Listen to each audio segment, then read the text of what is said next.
നമസ്കാരം. സഹ്യ ന്യൂസിലേക്ക് സ്വാഗതം. കാൽ നൂറ്റാണ്ടിന് ശേഷം അമ്മ ജനറൽ ബോഡി മീറ്റിംഗിലെത്തി കേന്ദ്രമന്ത്രി സുരേഷ് ഗോപി. താരത്തെ സ്വീകരിക്കുന്നതിനും സംസാരിക്കുന്നതിനുമായി നിരവധി താരങ്ങളാണ് ചുറ്റും കൂടിയത്. ജഗദീഷ്, ടിനി ടോം, നാദിർ ഷാ, ബാബുരാജ് തുടങ്ങി നിരവധി താരങ്ങളാണ് സുരേഷ് ഗോപിയോട് സ്നേഹ സംഭാഷണങ്ങൾ നടത്താൻ ഓടിയെത്തിയത്. മകന്റെ വിയോഗത്തിൽ ദുഃഖിതനായിരുന്ന സിദ്ദിഖിനോട് ആശ്വാസവാക്കുകളും കേന്ദ്രമന്ത്രി സുരേഷ് ഗോപി പറഞ്ഞു. കേന്ദ്രമന്ത്രി പദവിയിലെത്തിയ സുരേഷ് ഗോപിയെ താരസംഘടന ആദരിക്കുകയും ചെയ്തു.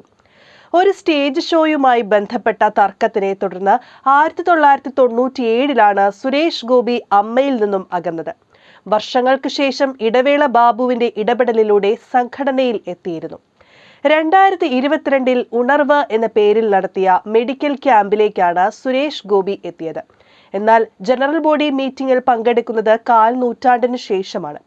സുരേഷ് ഗോപിയുടെ നേതൃത്വത്തിലാണ് 1994 മെയ് 31 അമ്മ എന്ന സംഘടന ഉദയം കൊണ്ടത്. ചിത്രീകരണ വേളയിൽ നിർമ്മാതാവിനോട് ഒരു കുപ്പി വെള്ളം ചോദിച്ചപ്പോൾ സുരേഷ് ഗോപിയെ നേരിട്ട ദുരനുഭവമാണ് താരസംഘടനയായ അമ്മ രൂപീകരിക്കപ്പെടുന്നതിലേക്ക് നയിച്ചത്.